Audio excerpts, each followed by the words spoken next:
ಸ್ನೇಹಿತರೆ ಎಲ್ರಿಗೂ ನಮಸ್ಕಾರ. ನಾನು ರೂಪೇಶ್ ರಾಜಣ್ಣ ಅಂತ ಮಾತಾಡ್ತಾ ಇರೋದು ನಮ್ಮ ಯುವ ಕರ್ನಾಟಕ ವೇದಿಕೆಯಿಂದ.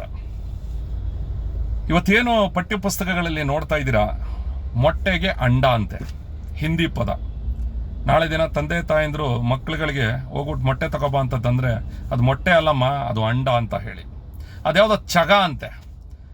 ಮಾನ್ಯ ಶಿಕ್ಷಣ ಮಂತ್ರಿಗಳೇ, ಕನ್ನಡ ಅಭಿವೃದ್ಧಿ ಪ್ರಾಧಿಕಾರ, ಕನ್ನಡ ಸಂಸ್ಕೃತಿ ಇಲಾಖೆ ಸಚಿವರೇ, ಇದೆಲ್ಲ ತಮ್ಮ ಗಮನಕ್ಕೆ ಬಂದಿಲ್ವಾ?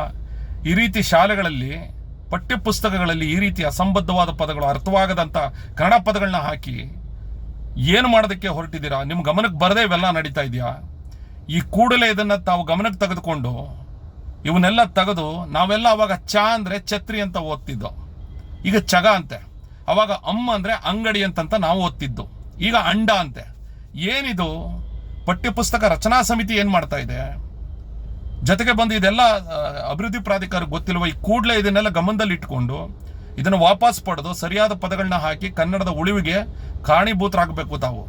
ಇಲ್ಲ ಅಂದರೆ ಯಾವುದೇ ಕಾರಣಕ್ಕೂ ನಾವು ಮುಂದಿನ ದಿನಗಳಲ್ಲಿ ಶಿಕ್ಷಣ ಇಲಾಖೆ ಮುಂದೆ ಬಂದು ಪ್ರತಿಭಟನೆ ಮಾಡಬೇಕಾಗುತ್ತೆ ಅಂತಕ್ಕಂಥ ಮಾತನ್ನ ನಾವು ಹೇಳ್ತಾ ಇದ್ದೀವಿ. ದಯವಿಟ್ಟು ಇದನ್ನು ಕನ್ನಡಿಗರೆಲ್ಲರೂ ಖಂಡಿಸಬೇಕು.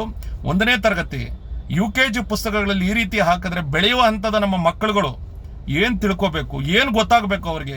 ಈ ರೀತಿ ಪದಗಳ ಕ್ಲಿಷ್ಟಕರವಾದಂಥ ಕಷ್ಟವಾದ ಪದಗಳು, ಅರ್ಥವೇ ಆಗದೇ ಇರತಕ್ಕಂಥ ಪದಗಳನ್ನ ತಗೊಂಡು ಅವ್ರು ಏನು ಮಾಡಬೇಕು?